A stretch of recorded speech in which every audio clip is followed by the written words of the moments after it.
आज जो बिहार शिक्षा भर्ती टेट 4 का जो भी टेस्ट हुआ है उसका डिस्कशन हम आज इस वीडियो में करते हैं। टोटल लगभग जीएस का 80 क्वेश्चन है और 80 क्वेश्चन से हम इसको कोशिश करेंगे ज़्यादा से ज़्यादा लगभग 500 क्वेश्चन इससे कैसे बनाया जा सकता है कि जो और अन्य एग्जाम में या और आगामी एग्जाम में टेस्ट में हम लोगों को फायदा होगा। तो चलिए सबसे पहले क्वेश्चन है इस टेस्ट का पहला क्वेश्चन है, सरयू नदी के किनारे बिहार का कौन सा शहर स्थित है। तो सबसे पहले जानते हैं सरयू नदी जो है, देखिए सरयू नदी को ही हम लोग सरयू नदी को घाघरा नदी के नाम से भी जानते हैं, ठीक ना। सरयू नदी को घाघरा नदी को कर्नाली नदी के नाम से भी जानते हैं। तो सरयू नदी ये मान के चलिए बिहार है, ये क्या है, ये बिहार का मैप है। और ये बिहार का मैप में सरयू नदी जो है, सरयू नदी यहाँ से निकल के ये बलिया है, ये हमारा ये कौन सा क्षेत्र है, ये बलिया है, यूपी का बलिया है। और ये बलिया के से होते हुए यहाँ पे सारण और छपरा, मतलब कि छपरा को ही सारण बोलते हैं, तो छपरा के समीप आके गंगा नदी में मिल जाती है, ठीक ना। तो इसका आंसर क्या, सरयू नदी के किनारे बिहार का कौन सा शहर स्थित है, छपरा। लेकिन हम एक चीज और जानने का कोशिश करेंगे, एक एग्जाम में बार बार प्रश्न पूछा जाता है कि सरयू नदी के किनारे कौन सा शहर स्थित है। तो देखिएगा यूपी का एक जो अयोध्या शहर है, वह कौन सा, अयोध्या शहर सरयू नदी के किनारे स्थित है। यूपी का अयोध्या जो शहर है, ये कौन सा नदी के किनारे है, सरयू नदी के किनारे स्थित है, ठीक ना। तो अब नेक्स्ट क्वेश्चन देखते हैं।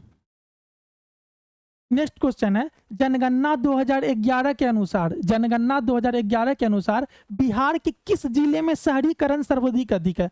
शहरीकरण का तात्पर्य हुआ कि शहर में रहने वाले लोगों की संख्या अधिक से अधिक हो। तो देखिए शहरीकरण हम बात करते हैं, जनगणना 2011 के अनुसार बिहार में शहरीकरण लगभग बिहार में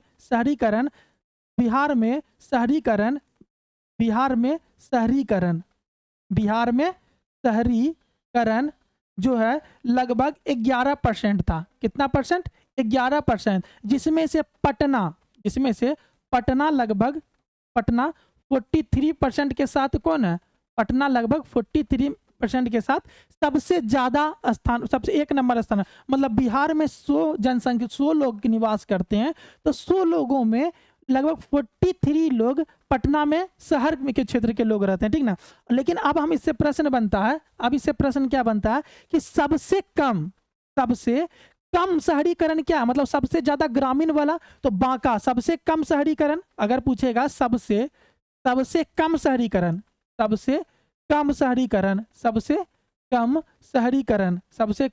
शहरीकरण वाला कौन है, सबसे कम शहरीकरण बांका, ठीक ना।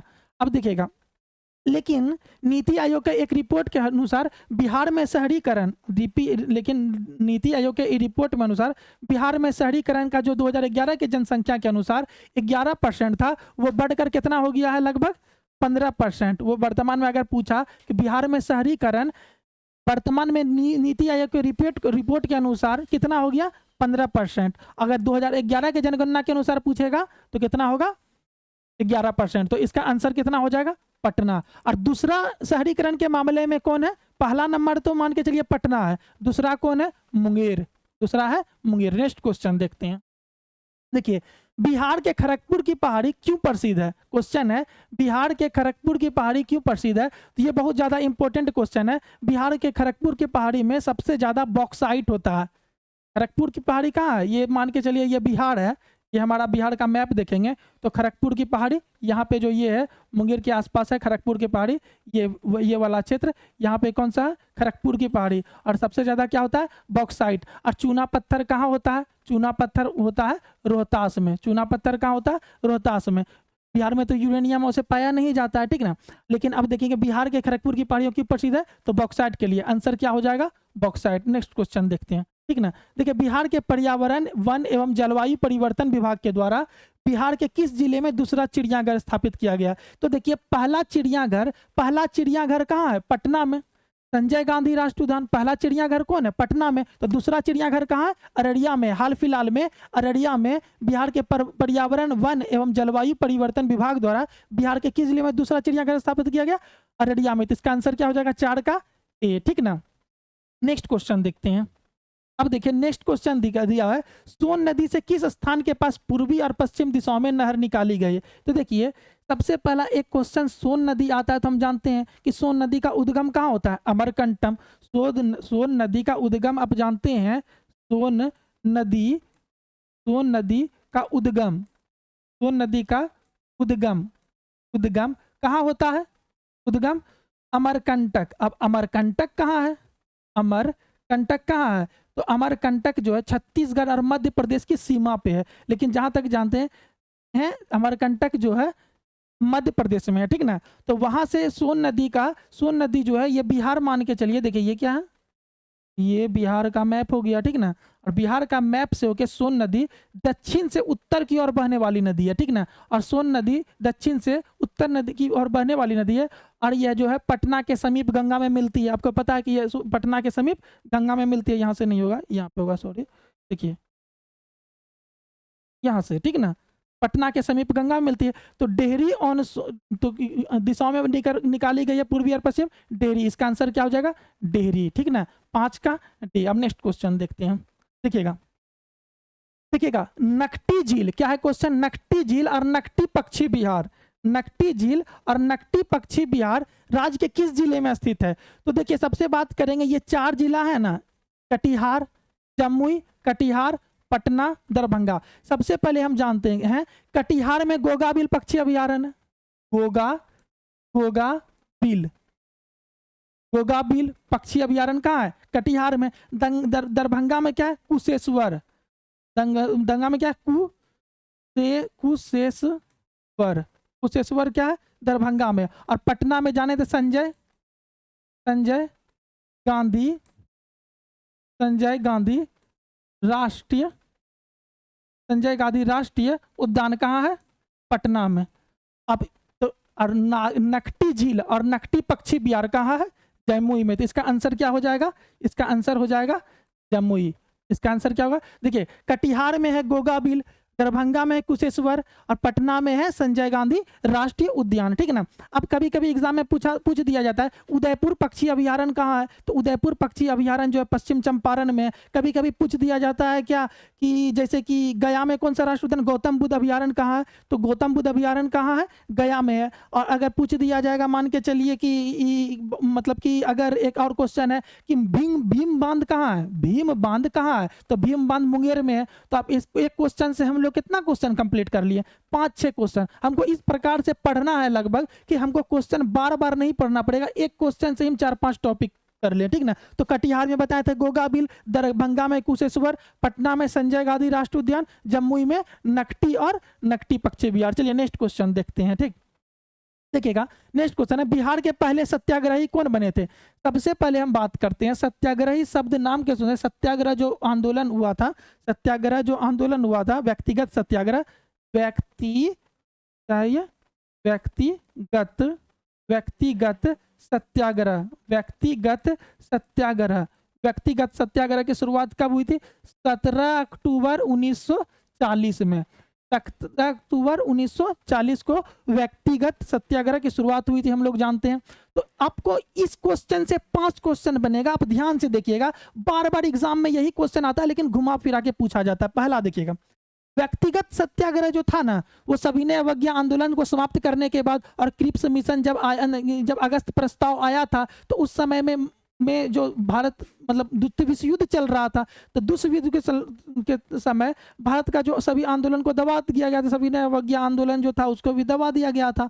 तो उसके बाद देखिएगा, तो व्यक्तिगत रूप से यह मतलब कि अंग्रेज को दिखाना था कि हम लोग अभी कमजोर नहीं हुए हैं, ठीक ना। तो इसलिए व्यक्तिगत सत्याग्रह स्टार्ट किया गया था। इसको दिल्ली चलो आंदोलन भी कहते हैं, इसको क्या कहते हैं, दिल्ली व्यक्तिगत सत्याग्रह को क्या कहते हैं, दिल्ली चलो। कभी कभी पूछ दिया जाता है कि व्यक्तिगत सत्याग्रह को कौन सा आंदोलन कहते हैं, दिल्ली चलो आंदोलन। अब समझते हैं कि प्रथम सत्याग्रही कौन थे, द्वितीय सत्याग्रही कौन थे, तृतीय सत्याग्रही कौन थे। तो अब देखिएगा बिहार में पहले बिहार का बात बाद में करेंगे, पहले देखिएगा प्रथम सत्याग्रही कौन था, प्रथम सत्याग्रही था मेरा प्रथम जवाहरलाल नेहरू,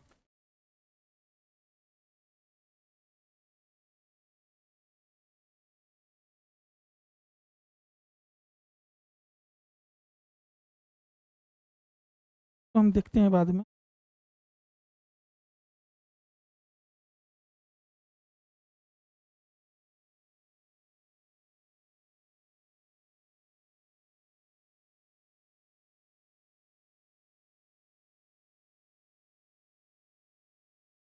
सॉरी, प्रथम सत्याग्रही कौन था?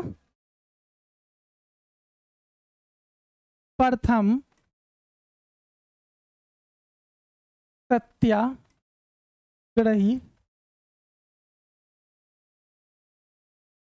कौन था?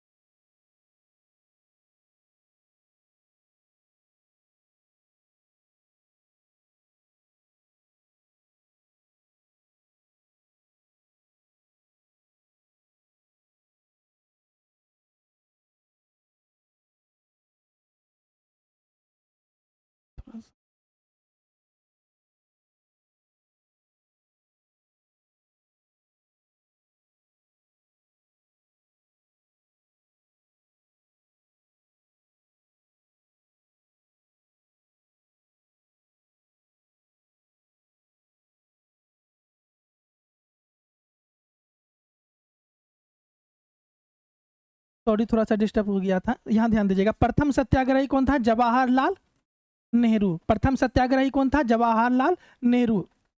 दूसरा सत्याग्रही कौन था? विनोबा विनोबा भावे। दूसरा सत्याग्रही कौन था? विनोबा भावे। और तीसरा सत्याग्रही कौन था? एग्जाम में बार बार पूछा जाता है, तीसरा सत्याग्रही कौन था?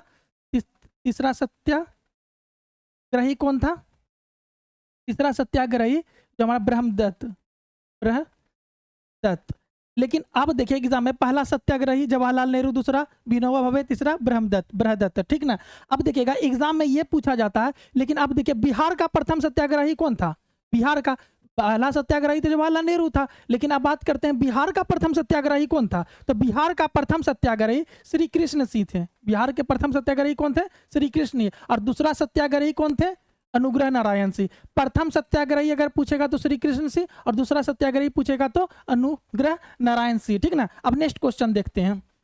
देखिए 28 मई 2023 को नए संसद भवन का शुभारंभ के अवसर पर कितने रुपए का सिक्का जारी किया? आपको पता है कि नए संसद भवन का उद्घाटन हुआ है, तो इसमें इसका आंसर होगा 75 रुपए का सिक्का जारी किया। आप बताइए, कमेंट नीचे कीजिए कि नए संसद भवन का निर्माण किसने किया था, ठीक ना। आप नीचे कमेंट करके बताइए। चलिए ठीक है, नेक्स्ट क्वेश्चन देखते हैं।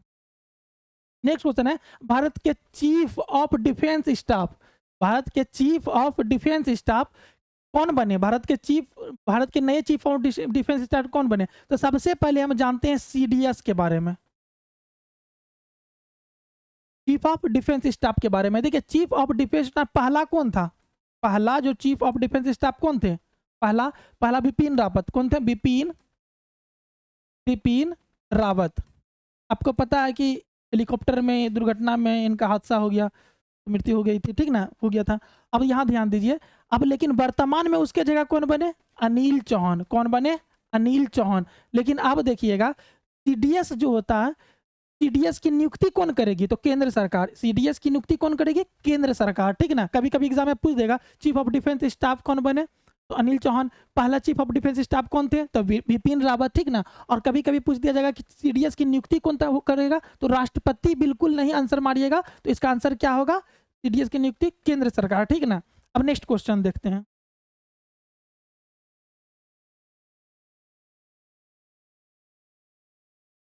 देखिएगा नेक्स्ट क्वेश्चन है, भारत के महान्यवादी कौन बने? तो सबसे पहले हम ये क्वेश्चन को जानने से पहले समझेंगे कि महान्यवादी जो है, महान्यवादी शब्द, महान्यवादी का उल्लेख भारतीय संविधान के, भारतीय भारतीय भारतीय संविधान के अनुच्छेद कितना में किया गया? अनुच्छेद 76 में महान्यवादी होगा। मतलब अटॉर्नी जनरल का मतलब होता है कि जैसे कि हम हो या आप हो, कोई निजी व्यक्ति, उसको ना कोई मतलब क्राइम करते तो एक वकील रखते हैं, तो भारत सरकार का भी कोई ना कुछ सुनवाई करने के लिए एक वकील होता है, तो उसी को हम लोग क्या कहते हैं? भारत सरकार का वकील, महान्यवादी, ठीक ना। भारत सरकार के वकील को क्या कहते हैं? तो अनुच्छेद 76 में एक भारत का एक महान्यवादी होगा उल्लेख किया गया। तो पहले प्रथम देखिएगा इससे क्या क्वेश्चन बन सकता है। प्रथम महान्यवादी कौन थे? प्रथम महान्यवादी, प्रथम महान्यवादी कौन थे? प्रथम महान्यवादी शीतलवाड़ थे, ठीक ना, शीतल एम शीतलवाड़, एम शीतलवाड़ थे। प्रथम महान्यवादी कौन थे? एम शीतलवाड़। प्रथम महान्यवादी कौन थे? सॉरी इससे दिखाई नहीं दे रहा है तो इसको हम मिटाते हैं ये से, ठीक ना। प्रथम ऐसे जान लेते हैं कि प्रथम महान्यवादी कौन थे? एम शीतलवाड़। और वर्तमान में कौन से बने हैं? R Venkata Ramani, R Venkata Ramani. वर्तमान में कौन बने हैं? आर वेंकट रमनी। पहले कौन थे महान्यवादी? एम शीतलवाड़। और उस अनुच्छेद कितना में उल्लेख किया गया है? अनुच्छेद 76 में, अनुच्छेद 76 में। और अनुच्छेद 76 में महान्यवादी का उल्लेख है। महान्यवादी की नियुक्ति कौन करेंगे? महान्यवादी की नियुक्ति करेंगे राष्ट्रपति। नियुक्ति कौन करेंगे? राष्ट्रपति। नियुक्ति कौन करेंगे? राष्ट्रपति। और इसका कार्यकाल जो है राष्ट्रपति के मन पे रहता है, मतलब कि राष्ट्रपति के प्रसाद प्रयत्न रहता है। और ऐसा, और एक चीज और आपको बता देते हैं कि जो महान्यवादी होता है, जब सरकार नया बनती है तो महान्यवादी को भी चेंज कर लिया जाता है, ठीक ना। और अनुच्छेद, चलिए ठीक है, अब देखते हैं नेक्स्ट क्वेश्चन। और एक चीज आपको और बता देते हैं कि अनुच्छेद 88 में, अनुच्छेद 88 में महान्यवादी जो है संसद में भाग ले सकता है और बैठ सकता है, लेकिन मतदान नहीं कर सकता है। एक क्वेश्चन बार पूछ सकता है, अनुच्छेद 76 में तो एक महान्यवादी होगा, लेकिन अनुच्छेद 88 के तहत महान्यवादी संसद के सदन में बैठ सकता है लेकिन मतदान नहीं कर सकता। कितना अनुच्छेद के तहत? अनुच्छेद 88 के तहत। कितना अनुच्छेद के तहत? अनुच्छेद 88 के तहत। अब नेक्स्ट क्वेश्चन देखते हैं। नेक्स्ट क्वेश्चन है, फीफा विश्व कप 2020 गोल्डन बूट अवार्ड किसे मिला है? तो सबसे पहले ये क्वेश्चन करने से पहले हम जान देंगे कि फीफा का फुल फॉर्म क्या होता है, फीफा का मुख्यालय कहाँ है, और फीफा में जो है गोल्डन बूट किसको मिला है। तो सबसे पहले फीफा का फुल फॉर्म आप बताइए, नीचे कमेंट कीजिए। फीफा, फीफा का full form federation of international football academy, federation of the international football academy, federation the international football academy इसका फुल फॉर्म है। और इसका जो है मुख्यालय कहाँ है? स्विट्जरलैंड में। कहाँ है? स्विट्जरलैंड में, स्विट्जरलैंड में इसका क्या है? मुख्यालय। स्विट्जरलैंड के ज्यूरिख में है, ज्यूरिख में, ठीक ना, ज्यूरिख में, स्विट्जरलैंड के ज्यूरिख में है, ठीक ना। अब देखते हैं गोल्डन बूट अवार्ड किसे दिया गया। तो आपको पता है कि फीफा वर्ल्ड कप कौन जीता? अर्जेंटीना। फीफा विश्व कप विजेता कौन रहा? 2020 का 2022 में हुआ था, उसके विजेता कौन रहा था? अर्जेंटीना। और उप विजेता कौन रहा था? फ्रांस। तो फ्रांस के ही खिलाड़ी हैं किलियन एम्बाप्पे, ठीक ना। और लियोनेल मेसी कहाँ के हैं? अर्जेंटीना के, अर्जेंटीना के कौन है? Lionel Messi. और फ्रांस के किलियन एम्बाप्पे। और नेमार कहाँ के? ब्राजील के हैं। तो सबसे पहले हम इसे कितना क्वेश्चन जाने कि फीफा का फुल फॉर्म क्या होता है? Federation the international football academy. इसका मुख्यालय कहाँ है? स्विट्जरलैंड में। आप सबसे और जानेंगे कि फीफा का जो है 2022 में जो फीफा, मतलब क्या 2022 में जो फीफा हुआ था उसके विजेता कौन थे? उसके विजेता थे अर्जेंटीना। और उप विजेता कौन था? फ्रांस। और लियोनेल मेसी किस खेल से संबंधित है? अर्जेंटीना से। और एम्बाप्पे किससे है? ये भी फ्रांस से है। नेमार किससे? ब्राजील से है, ठीक ना। अब नेक्स्ट क्वेश्चन देखते हैं। देखिए, अब जब भी पढ़िए ना तो एक क्वेश्चन से कोशिश कीजिए कि कम से कम 4 से 5 क्वेश्चन बने। 4 से 5 क्वेश्चन, ये 5 से जितना आयाम है उससे ज़्यादा हम क्वेश्चन निकालें और कोशिश करें अगला बार जब भी परीक्षा हो तो उसमें हम फंसे नहीं, ठीक ना। अब देखिए, हिमाचल प्रदेश के नए मुख्यमंत्री कौन बने? हिमाचल प्रदेश के नए मुख्यमंत्री बने। ये सब तो फैक्चुअल क्वेश्चन है, ये तो आपको करंट ध्यान देना पड़ेगा और बार बार कभी कभी बदलते रहता है। तो इसका आंसर होगा डी, सुखविंदर सिंह सुक्खू, सुखविंदर सिंह सुक्खू। अब नेक्स्ट देखते हैं। नेक्स्ट क्वेश्चन है, दिसंबर 2022 में टाइम मैगजीन ने किसे पर्सन ऑफ द ईयर घोषित किया गया? पर्सन ऑफ द ईयर 2022 घोषित किया गया। यहां ध्यान दीजिएगा, इसका आंसर होगा व्लादिमीर जेलेंस्की। ये हाल फिलहाल में ये बहुत चर्चित रहे थे, क्योंकि आपको पता है कि यूक्रेन और रूस के बीच युद्ध हुआ था और यूक्रेन के राष्ट्रपति ही है, कौन है? व्लादिमीर जेलेंस्की, ठीक ना। अब नेक्स्ट क्वेश्चन देखते हैं। आंसर क्या हो गया? सी, 13 का सी। अब नेक्स्ट क्वेश्चन देखिए, गोवा इंटरनेशनल एयरपोर्ट का नया नाम क्या रखा गया? देखिए, गोवा इंटरनेशनल एयरपोर्ट का नया नाम क्या रखा गया? Mopa international airport. क्या नाम रखा गया? मोपा इंटरनेशनल। अब देखिए, नरेंद्र मोदी इंटरनेशनल एयरपोर्ट, क्या नरेंद्र मोदी इंटरनेशनल एयरपोर्ट नहीं है। नरेंद्र मोदी अगर स्टेडियम पूछ दिया, क्या है इसकी जगह? स्टेडियम। स्टेडियम, ये स्टेडियम कहाँ है? स्टेडियम अहमदाबाद में। नरेंद्र मोदी स्टेडियम कहाँ है? अहमदाबाद में। आपको पता होगा फाइनल कहाँ खेला गया था? यही खेला गया था आईपीएल का। अटल इंटरनेशनल एयरपोर्ट आप जानते होंगे देवघर में है। देवघर पता है झारखंड में है। अटल इंटरनेशनल एयरपोर्ट देवघर के झारखंड में बनने वाला है, झारखंड के देवघर में बनने वाला। वीर सावरकर इंटरनेशनल एयरपोर्ट, वीर सावरकर इंटरनेशनल पोर्ट ब्लेयर में। कहाँ है? अंडमान पोर्ट, सॉरी यहाँ पे है पोर्ट ब्लेयर में। कहाँ है? पोर्ट ब्लेयर में। कौन सा हवाई अड्डा है? यह इंटरनेशनल एयरपोर्ट है पोर्ट ब्लेयर में। पोर्ट ब्लेयर में वीर सावरकर इंटरनेशनल एयरपोर्ट, पोर्ट ब्लेयर, अंडमान निकोबार द्वीप समूह। ठीक ना। अब देखिए फिर से एक बार हम रिवाइज करते हैं। Mopa international airport, Goa international airport का नाम बदल के मोपा इंटरनेशनल। नरेंद्र मोदी स्टेडियम है, एयरपोर्ट तो नहीं है। नरेंद्र मोदी स्टेडियम कहाँ है? अहमदाबाद में। अटल इंटरनेशनल एयरपोर्ट देवघर में। वीर सावरकर इंटरनेशनल एयरपोर्ट, ठीक ना, वीर सावरकर इंटरनेशनल पोर्ट ब्लेयर में। अब नेक्स्ट क्वेश्चन, तो इसका आंसर क्या हो गया? ए। ठीक ना। अब नेक्स्ट देखते हैं नीति आयोग के सीईओ कौन बने। सबसे पहले जानते हैं नीति आयोग।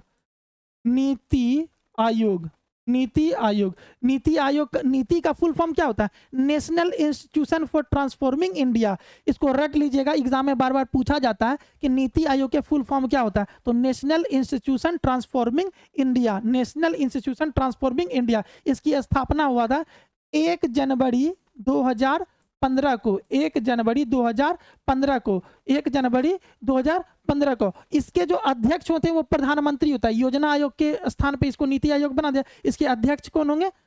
अध्यक्ष कौन होंगे? अध्यक्ष जो होंगे इसके प्रधानमंत्री होंगे, ठीक ना। और उपाध्यक्ष होगा तो उपाध्यक्ष कौन? अध्यक्ष कौन होंगे? प्रधानमंत्री, ठीक ना। उपाध्यक्ष हैं उपाध्यक्ष हैं कौन? सुमन बेरी। उपाध्यक्ष कौन है? सुमन बेरी। और इसके जो सीईओ हैं वर्तमान में कौन बने सीएम? B R Subramaniam. कौन है? बी आर सुब्रमण्यम, ठीक ना। नीति आयोग के नए सीईओ कौन बने? B R Subrahmanyam. तो हम नीति आयोग के बारे में जाने कि नीति आयोग की स्थापना के बाद 1 जनवरी 2015 में, ठीक ना। किसके स्थान पे? योजना आयोग के स्थान पे। नीति आयोग के अध्यक्ष कौन होते हैं? प्रधानमंत्री होते हैं। तो नीति आयोग के वर्तमान में अध्यक्ष कौन है? पीएम है। उपाध्यक्ष कौन है? सुमन बेरी। और वर्तमान में सीईओ कौन है? B R Subrahmanyam. बार बार प्रश्न यहाँ से पूछे जाते हैं, इसको देख लीजिएगा, ठीक ना। अब नेक्स्ट देखते हैं, सबसे पहले नेक्स्ट आप क्वेश्चन देखते हैं।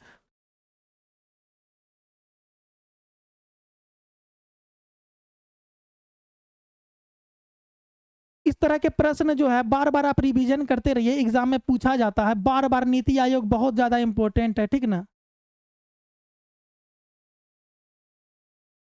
देखिए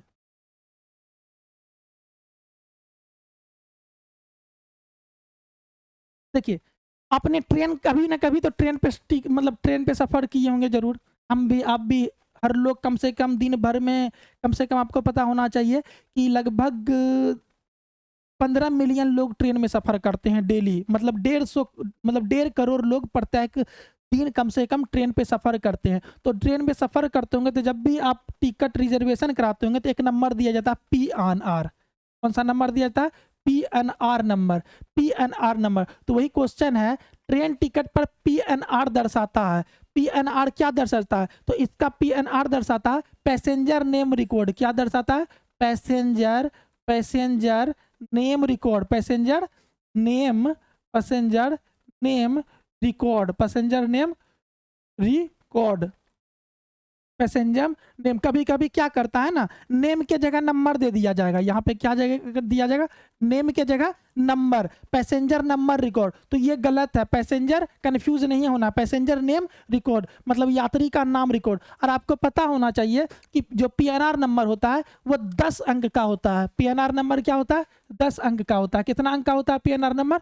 10 अंक का। तो आप एक कमेंट बताइए, आधार कार्ड भी आप यूज करते हैं, हम लोग भी यूज करते हैं, तो आधार कार्ड कितना अंक का होता है? नीचे कमेंट कीजिए। चलिए ठीक है, इसका आंसर क्या हो गया 36 का? बी। अब नेक्स्ट क्वेश्चन देखते हैं। नेक्स्ट क्वेश्चन है पौधे का वह भाग जो दांत के उपचार के लिए उपयोग किया जा सकता है। तो देखिए सबसे पहले आपके घर आपके पास ये मेरे कभी न कभी तो दांत दर्द हुआ होगा, तो दांत दर्द करने के लिए लौंग का तेल का इस्तेमाल करते हैं। तो सीधी बात है लौंग का तेल, सीधी बात है जब लौंग का तेल तो फेमस है दांत के दर्द के लिए ही किया जाता है, तो लौंग का तेल हुआ तो आंसर क्या होगा लौंग। लेकिन लौंग आते ही इससे अब कितना क्वेश्चन बनेगा तो हम इसको जानते हैं। लौंग का उत्पादन सबसे ज्यादा कहां होता है? कर्नाटक में।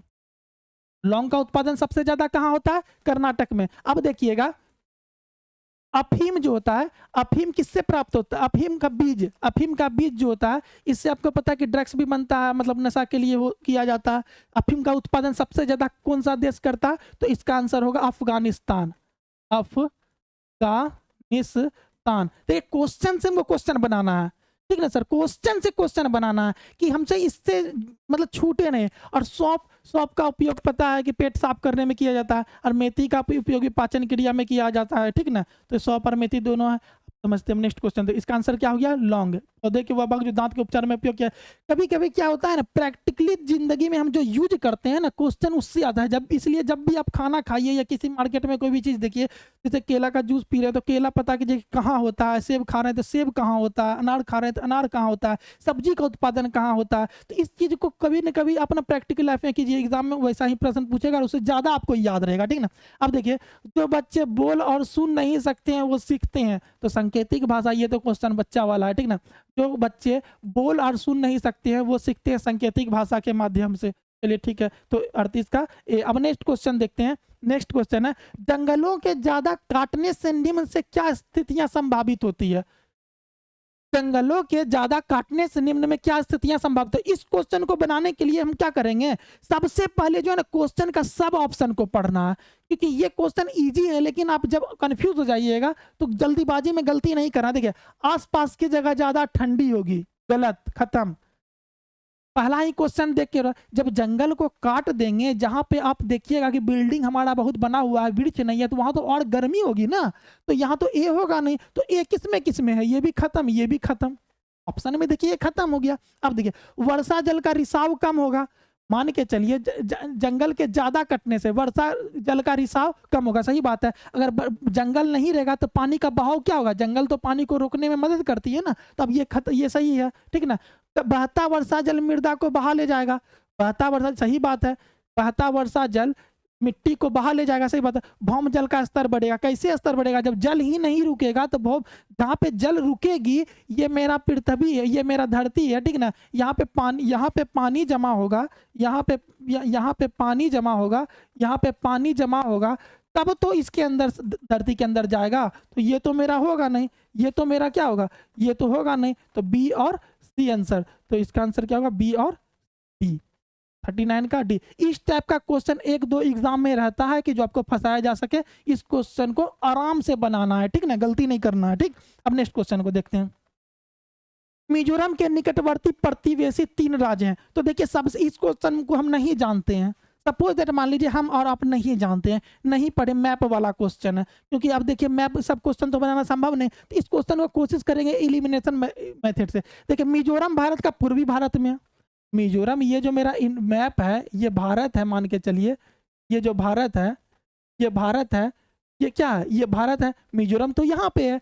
और देखिए तो दिया हुआ बिहार, तो बिहार तो भाई साहब यहाँ पे है ना, तो यहाँ कहाँ से सीमा टच करेगा? तो बिहार वाला खत्म ना, बिहार इसमें खत्म, तो ए भी नहीं होगा, बी भी नहीं होगा। अब बात करते हैं पश्चिम बंगाल, अरुणाचल प्रदेश, असम, त्रिपुरा, असम, तो पश्चिम बंगाल कहाँ से होगा बताइए? पश्चिम बंगाल ये है, यहाँ तक है, और मिजोरम तो उधर है, तो इसका आंसर है। तो अब हमको ये तीनों हम नहीं जानते हुए भी क्वेश्चन कैसे बनाते हैं, हमको थोड़ा सा वो भी सीखना है। टॉपर वो नहीं होता है कि जिसको सब कुछ आता है, कभी कभी हम 1-2 नंबर से फेल होते हैं और कोई 1-2 नंबर से पास होता है, तो पास और फेल में कोई अंतर नहीं होता है जो 1-2 नंबर से फेल और पास हुआ है, ठीक ना। कभी कभी किस्मत भी साथ देता है, और कभी कभी जो होता है हम अपना कॉमन सेंस नहीं लगाते हैं, तो इसी पे ध्यान देना है। तो इसका आंसर क्या होगा? डी होगा। एग्जाम निकालने का सबसे अच्छा फंडा है, कभी कभी जब आप तो एग्जाम में कम से कम पानी का बोतल ले जाइए और आराम से एकदम इम्तिमाम से पानी पी पी के क्वेश्चन बनाइए जब नए बने, और सोचिए, ठीक ना। तो इसका आंसर क्या होगा? 40 का डी। अब नेक्स्ट क्वेश्चन देखते हैं।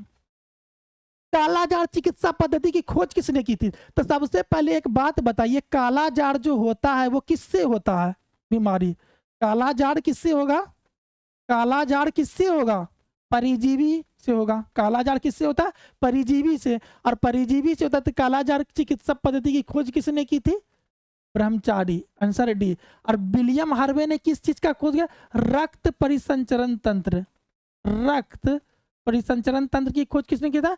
William Harvey. ठीक है ना। अब नेक्स्ट क्वेश्चन देखिएगा, विडाल टेस्ट। पटना में अगर आप रहे होंगे कभी न कभी तो मौका मिला होगा विडाल टेस्ट कराने का। भगवान ना करे किसी को मौका मिले, लेकिन देखिएगा विडाल टेस्ट, जब भी डॉक्टर के पास बुखार उखार ज्यादा होता है तो बोलता है विडाल टेस्ट करा के आओ। तो अब देखिए सबसे पहले हम जानते हैं मलेरिया जो होता है सबसे ज्यादा खूब एकदम बुखार आएगा, इतना बुखार आएगा देह हाथ दर्द करेगा तो समझिए मलेरिया है।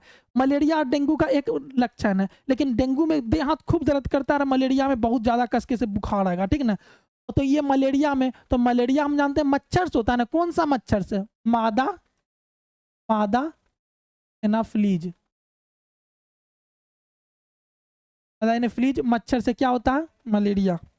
मादा एनाफ्लीज मच्छर से क्या होता है? सॉरी, मादा एनाफ्लीज मच्छर से क्या होता है? मलेरिया। अब देखिएगा HIV एड्स का जांच के लिए होता है एक बहुत अच्छा, एड्स जांच के लिए होता है ELISA test. ELISA test. ELISA test किससे संबंधित है? एलिसा टेस्ट एड्स के लिए। एलिसा टेस्ट किससे संबंधित है? एड्स के लिए। अब देखिएगा, देखिएगा एलिसा टेस्ट किससे संबंधित है? एड्स के लिए। और एक होता है मधुमेह के लिए, आप PG, अब PG टेस्ट होता है मधुमेह के लिए। ठीक ना। अब देखिए टाइफाइड के लिए होता है विडाल टेस्ट। टाइफाइड के लिए क्या होता है? Widal test. तो 42 का क्या? 42 का डी। देखिए मलेरिया मादा एनाफ्लीज मच्छर से होता है, HIV एड्स के लिए एलिसा टेस्ट होता है। तो HIV का फुल फॉर्म्स भी आप नीचे में बताइए। ठीक ना। और एड्स का भी फुल फॉर्म नीचे कमेंट में बताइए। मधुमेह के लिए आप PG टेस्ट होता है और टाइफाइड के लिए विडाल टेस्ट। तो आंसर 42 का क्या होगा? डी। देखिए सब क्वेश्चन पूछ रहा है यकृत का सिरोसिस रोग किसके लगातार सेवन से होता है? किसके लगातार सेवन से होता है? तो इसका आंसर हो जाएगा एल्कोहल। अगर कोई व्यक्ति एल्कोहल का ज्यादा से ज्यादा उपयोग करता है तो उसको कौन सा रोग हो जाएगा? सिरोसिस रोग। कौन सा रोग हो जाएगा? सिरोसिस रोग। अगर कोई व्यक्ति अल्कोहल का ज्यादा यूज करेगा तो सिरोसिस रोग हो जाएगा। ठीक ना। अल्कोहल का ज्यादा यूज करेगा तो सिरोसिस रोग हो जाएगा। अफीम के बारे में हम बताए थे कि अफगानिस्तान में उत्पादन होता है। तंबाकू का उत्पादन कहाँ होता है? आंध्र प्रदेश में। तंबाकू का उत्पादन कहाँ होता है? आंध्र प्रदेश में। ठीक ना। अफीम का उत्पादन कहाँ होता है? अफीम का उत्पादन अफगानिस्तान में होता है। अफीम किससे प्राप्त किया जाता है? अफीम के बीज से प्राप्त किया जाता है। ठीक ना। ठीक ना। अब नेक्स्ट क्वेश्चन देखते हैं।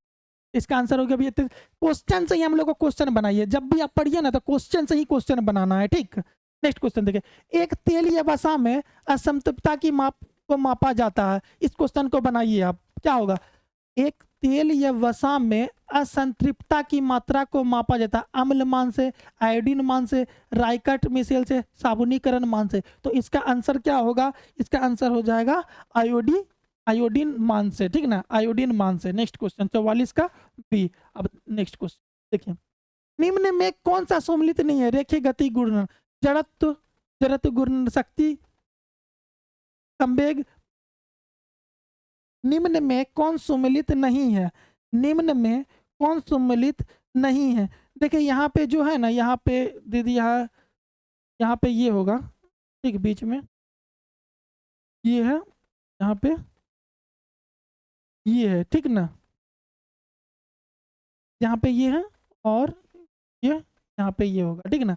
तो इसका आंसर होगा जड़त्व, जड़त्व घूर्णन शक्ति, घूर्णन शक्ति, संवेग, कोण संवेग, जड़त्व, बल अघूर्णन। तो इसका 45 का आंसर हो जाएगा। 45 का आंसर बताइए क्या होगा? 45 का आंसर हो जाएगा डी। 45 का क्या हो जाएगा आंसर? डी। देखिए ये बहुत ज्यादा इंपॉर्टेंट क्वेश्चन है। निम्नलिखित में किस पर धनायन है? पॉजिटिव आयन है। निम्नलिखित में से किस पर धनायन है? ये अल्फा पार्टिकल्स। ये ऑप्शन में कुछ लगता है मिस्टेक है क्या?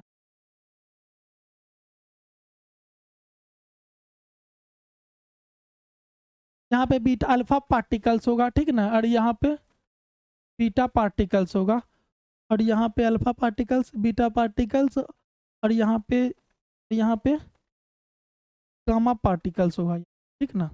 देख लीजिएगा, alpha particles, beta particles, gamma rays, X rays. निम्नलिखित में कौन सा धनायन है?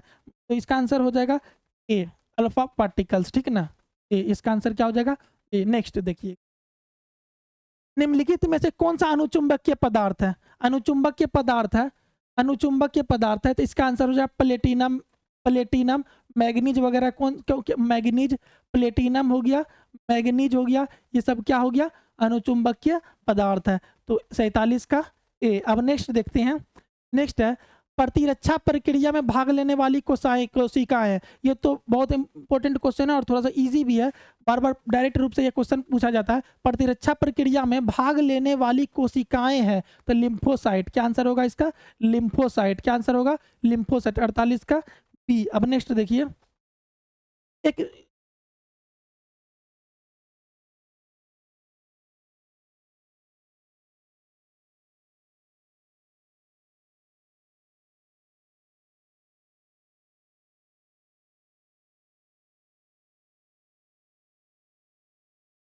देखिए,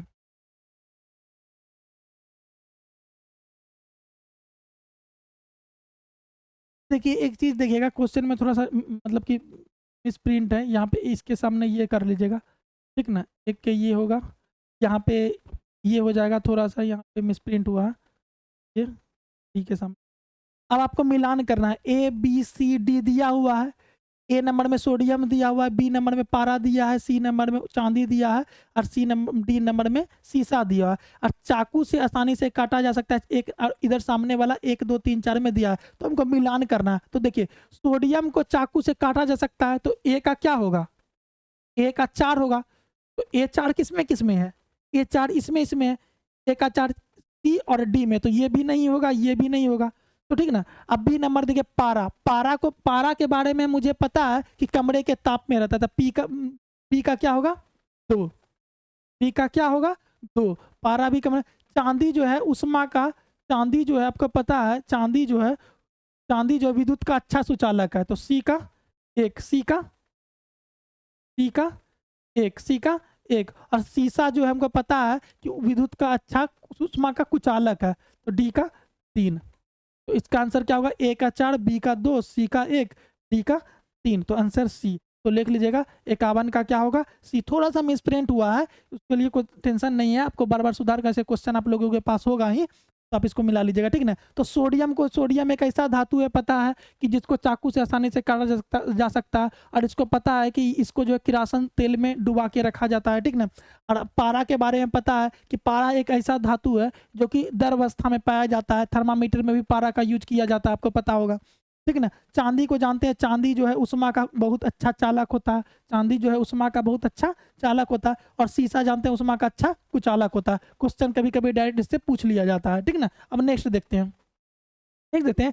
सामान्य सामान्य माता पिता के नर बच्चे के कलर ब्लाइंडनेस होने की संभावना होगी। कलर ब्लाइंडनेस देखिए, जब आप रेलवे का नौकरी कीजिएगा, जब आप रेलवे में सर्विस के दौरान आप जब मेडिकल जांच कराइएगा, तो आंख का एक होता है कलर ब्लाइंडनेस। इसमें क्या होता है ना, लाल और हरा को हम पहचान नहीं कर पाते हैं। कलर के बारे में हम पहचान नहीं कर पाते कौन सा रंग है हरा और कौन सा लाल। ये जो है वंशागुनित बीमारी है, ठीक ना। तो इसका आंसर हो जाएगा 52 का हो जाएगा आंसर डी। संभवतः यह है यदि नाना कलर ब्लाइंडनेस थे, ठीक ना। तो 52 का डी। नेक्स्ट क्वेश्चन देख। नेक्स्ट क्वेश्चन है, यहाँ पे देखिएगा थोड़ा सा यहाँ पे मिस्टेक हो गया है। यहाँ पे क्वेश्चन है 53 नंबर में, अल्फा बीटा गामा है। ये अल्फा हो जाएगा, ये बीटा हो जाएगा, और ये क्या हो जाए, ये क्या है? Gamma. Alpha beta gamma. Alpha beta ये गामा है। बोल रहा है कि वेदन क्षमता अवरोही क्रम में, तो सबसे ज्यादा वेदन क्षमता किसका होता है? गामा का। सबसे ज्यादा वेदन क्षमता किसका होता है? गामा का। उसके बाद वेदन क्षमता किसका होता है? सबसे ज्यादा वेदन क्षमता बीटा का। वेदन क्षमता सब, उसके बाद अल्फा का। तो इसका देखिएगा आंसर आप लोग के पास होगा, सब में एक ही है, लेकिन इसका देख लीजिएगा 53 का ऑप्शन बी। बी में है, यहाँ होगा अल्फा बीटा, अल्फा बीटा और गामा बीटा, सॉरी, और अल्फा। गामा बीटा और अल्फा, थोड़ा सा मिसप्रिंट है, ठीक ना। अब देखिएगा, देखिएगा यहाँ पे भी क्वेश्चन तो हो चुका था, 53 नंबर का क्वेश्चन। देखिएगा,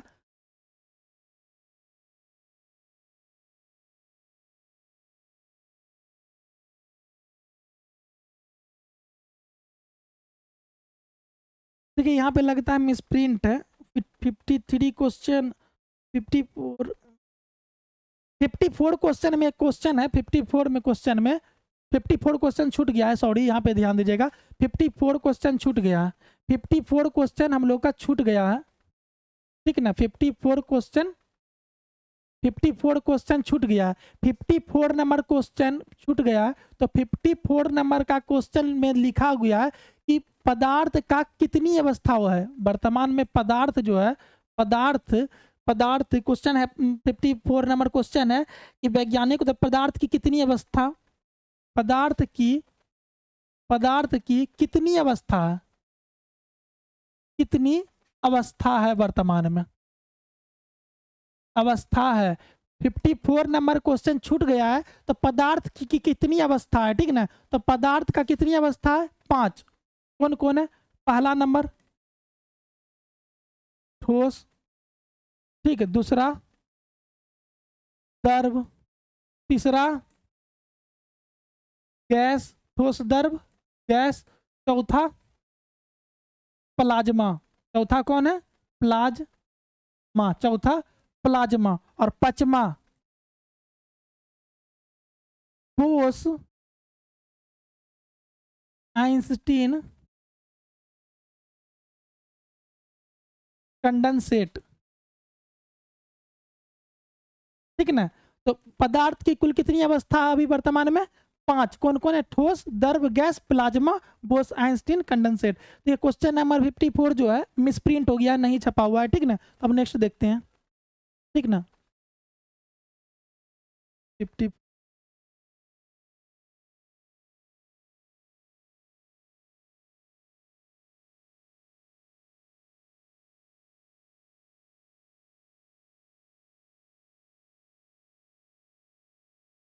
सफेद सीमेंट के सफेद होने का क्या कारण है, सफेद सीमेंट के सफेद होने का क्या कारण है, सफेद सीमेंट के सफेद होने का क्या कारण है। क्वेश्चन है सफेद सीमेंट के सफेद होने का क्या कारण है। देखिए इससे 3 क्वेश्चन पूछा जाता है। क्या है कि सीमेंट का आविष्कार किसने किया, मतलब सीमेंट का आविष्कार किसने किया। क्वेश्चन क्या इससे पूछा जाएगा कि सीमेंट का आविष्कार किसने किया, सीमेंट का आविष्कार किसने किया, सीमेंट का आविष्कार किसने किया, सीमेंट का आविष्कार, सीमेंट का आविष्कार किसने किया। तो सीमेंट का आविष्कार 1824 में, कब की बात है, जोसेफ जोसेफ जोसेफ अस्पडीन किया था। किसने किया था, Joseph Aspdin, Joseph Aspdin, Joseph Aspdin, Joseph Aspdin. Cement का आविष्कार 1824 ईस्वी में, पोर्टलैंड सीमेंट का आविष्कार किसने किया, जोसेफ अस्पडीन, ठीक ना, जोसेफ अस्पडीन। अब बात करते हैं सीमेंट का आविष्कार जोसेफ, सीमेंट के मुख्य, सीमेंट के जो है मुख्य, सीमेंट के मुख्य अवयव कौन है, चूना पत्थर। कौन है सीमेंट के मुख्य अवयव, चूना पत्थर। सीमेंट में मुख्य अवयव कौन है, मुख्य अवयव, कभी कभी क्वेश्चन में पूछा जाता है मुख्य घटक कौन है सीमेंट का, सीमेंट का मुख्य घटक है चूना पत्थर। क्या है, चूना पत्थर, चूना पत्थर सीमेंट का मुख्य घटक कौन है, चूना पत्थर। तो अब इसमें लेकिन 3 क्वेश्चन हम जान गए, सीमेंट का मुख्य घटक कौन है, सीमेंट का आविष्कार किसने किया और कब किया, और हम जानते हैं क्वेश्चन सीमेंट का सबसे ज्यादा उत्पादन कौन सा देश करता है, चीन करता है। लेकिन अब क्वेश्चन पे आते हैं हम, दिया हुआ 55 सीमेंट, सफेद सीमेंट के सफेद होने का कारण क्या है, सफेद सीमेंट का सफेद होने का कारण क्या है, इसमें कार्बन नहीं होता है, इसमें सिलिकॉन नहीं होता है, इसमें लौह नहीं होता है, इसमें कैल्शियम नहीं होता है। देखिए तो इसका आंसर क्या होगा, इसका आंसर हो जाएगा इसमें लौह नहीं होता है। सीमेंट में सफेद होने का क्या कारण है, इसमें लौह नहीं होता है, ठीक ना। नेक्स्ट क्वेश्चन 55 का सी। अब देखिएगा पादप के किस भाग द्वारा प्रकाश संश्लेषण हेतु वायु से कार्बन डाइऑक्साइड ली जाती है। तो इसका आंसर हो जाएगा रंध्र। आपको पता है बाह्यदल जो होता है फूल का भाग है, फूल जैसे मान के चलिए ये जो मेरा फूल है, ये जो फूल है, फूल जो होता है तो यही मेरा क्या है, बाह्यदल है, ये मेरा क्या है, बाह्यदल है। और मूल रोम जो जड़ में होता है, मूल रोम क्या है, जड़ में होता है, ठीक ना। तो 56 का बी आंसर है, 56 का बी। अब नेक्स्ट क्वेश्चन देखते हैं। नेक्स्ट क्वेश्चन क्या है, नेक्स्ट क्वेश्चन है ओम का नियम, ओम का नियम किसके बीच संबंध रखता है, ओम का नियम इसके बीच संबंध रखता है। तो 50 से विभवांतर और विद्युत धारा, 57 का डी विभवांतर और विद्युत धारा, विभवांतर और ओम का नियम किससे संबंध रखता है, विभवांतर और विद्युत धारा। आपको पता होगा, एक फॉर्मूला है, धारा बराबर विभवांतर बाय प्रतिरोध, विभवांतर बाय प्रतिरोध, ठीक ना, ठीक है। अब नेक्स्ट क्वेश्चन देखते हैं। नेक्स्ट क्वेश्चन क्या, इसका आंसर हो गया था, इसका आंसर क्या होगा, डी, ठीक है, 57 का डी। अब नेक्स्ट क्वेश्चन देखते हैं। 58 निम्नलिखित में कौन सा रोग प्रदूषक से संबंधित है, मतलब कि इनमें से क्वेश्चन पूछा, इनमें से कौन सा रोग प्रदूषण से, मतलब पॉल्यूटेंट, मतलब प्रदूषक से संबंधित है। A number pneumoconiosis, B number asthma, C number fluorosis, D number है सिलिकोसिस। जल्दी बताइए क्या होगा 58 का, 58 का होगा सिलिकोसिस। आंसर क्या है, सिलिकोसिस। आंसर क्या है, सिलिकोसिस, सिलिकोसिस। चलिए ठीक है, 58 का डी। अब देखिएगा, ये मेरा दिया हुआ है ए, सूची 1 में ए और सूची 2 में नंबर दिया हुआ है, ठीक ना। इस क्वेश्चन को मिलाना है, तो इस टाइप का जब भी क्वेश्चन होगा तो हमको आराम से बनाना है।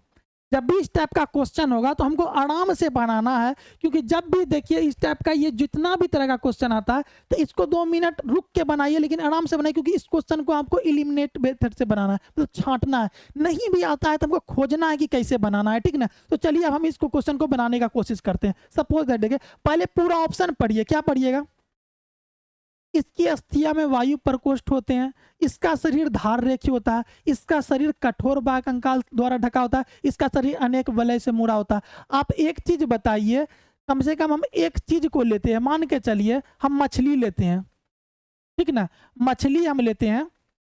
मछली तो सबको खाए होंगे, सॉरी अगर सब नहीं भी खाए होंगे तो मछली को तो देखे होंगे ना सब। तो देखिएगा मछली में देखे होंगे, तो बाह्य कंकाल किसमें होता है, चलिए ठीक है, बाह्य कंकाल मछली में होता है। मछली में तो छोटा छोटा छोटा छोटा छोटा छोटा ऐसे ऐसे ये ऊपर से होता है, रेखा रेखा रेखा रेखा रेखा ऐसे ऐसे होता होगा मछली। मछली में तो शरीर के ऊपर ऐसे ऐसे होता है। जब भी मछली जब देखते होंगे कोई काटता या बनाता होगा तो पहले उसको रगड़ के हटाया जाता है, आप भी देखे होंगे।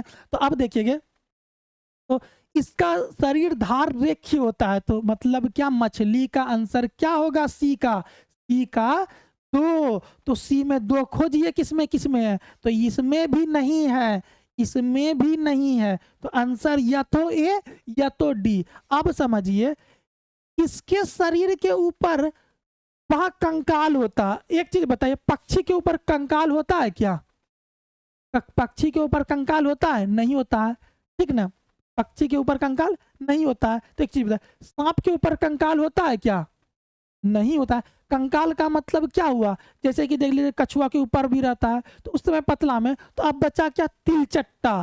तिलचट्टा के ऊपर देखिएगा ऊपर जैसा प्लास्टिक जैसा कुछ कंकाल रहता है, ठीक ना। तो इसका क्या होगा, ए का क्या हो जाएगा, ए का 3, ए का क्या हो जाएगा 3। तो 3 किसमें, अगर देखिए 2 को ऑप्शन छांट के ही हम इससे बना दिए, मात्र हम क्या किए, 2 ही ऑप्शन से इस आंसर को सॉल्व कर लिए। तो ए का क्या होगा, ए का 3, तो ए में 3 की, ए में 3 है, तो ए में 3 क्या है, सॉरी ए में नहीं नहीं, ए का 3 नहीं होगा, सॉरी देखिए, तिलचट्टा इसका शरीर धार रेखी होता है, तो ए का 3।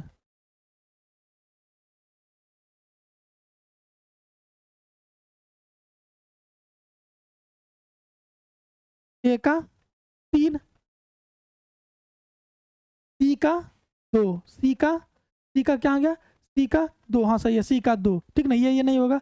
अब देखिएगा, तो ये तो मेरा बन गया, ये तो आ गया, यही तो ये बन गया, लेकिन आप पूरा देखते हैं तो डी का 4, इसके शरीर अनेक वलय होते हैं, ठीक ना, इसके शरीर में अनेक वलय होता है, मतलब ये कहीं भी मुड़ जाता है, अब देखते होंगे ये कभी भी मुड़ सकता है, वलय होता है, ठीक ना। सर पे अगर इसको भी देख के बना सकते थे। और उसके बाद आया बी का 1, इसकी अस्थिया में वायु प्रकोष्ठ होती है, अस्थिया में वायु प्रकोष्ठ, तो बी का ए, ठीक ना। तो अब आंसर जाना, ए का 3, बी का 1, सी का 2, डी का 4, तो 59 का आंसर ए हो गया। ठीक है, इस टाइप का क्वेश्चन जब भी आप बनाइए ना तो आराम से बनाना है, टेंशन नहीं लेके बनाना है, पानी पी के बनाना है। ठीक, चलिए ठीक है। देखिए, तांबे का अयस्क निम्न में कौन सा है? तांबे का अयस्क कौन है? तांबे का अयस्क कौन है? अयस्क वाला तो क्वेश्चन पूछेगा ही, बार बार पूछेगा। तांबे का तो अब देखिएगा, तांबा का है, बॉक्साइट एल्युमिनियम का, ये तो होगा नहीं। बॉक्साइट पता है क्या है? एल्युमिनियम का। सिडेराइट लोहा का है। सिडेराइट क्या है? सिडेराइट किसका है? लोहा का है। सिडेराइट किसका है? लोहा का है। सिडेराइट लोहा का है। अब देखिए, कार्नेलाइट किसका है? पोटासियम का। पोटासियम का। पोटासियम का। कार्नेलाइट किसका है? पोटासियम का। Carnallite potassium. पोटासियम। कार्नेलाइट किसका? पोटासियम का। कार्नेलाइट किसका? पोटासियम का। तो बच गया मेरा कौन? मैलेकाइट। ये भी खत्म, ये भी खत्म, ये भी खत्म। सीडेराइट लोहा, bauxite aluminium, carnallite carnallite carnallite potassium, तो मैलेकाइट तांबा। याद हो गया? आराम से एकदम रटना है, इस क्वेश्चन को लिख लीजिए, ठीक ना? क्या है? बॉक्साइट एल्युमिनियम, मैलेकाइट तांबा, कार्नेलाइट पोटासियम, सीडेराइट लोहा। तो 60 का बी आंसर, ठीक ना? कभी भूलना नहीं है, ठीक ना?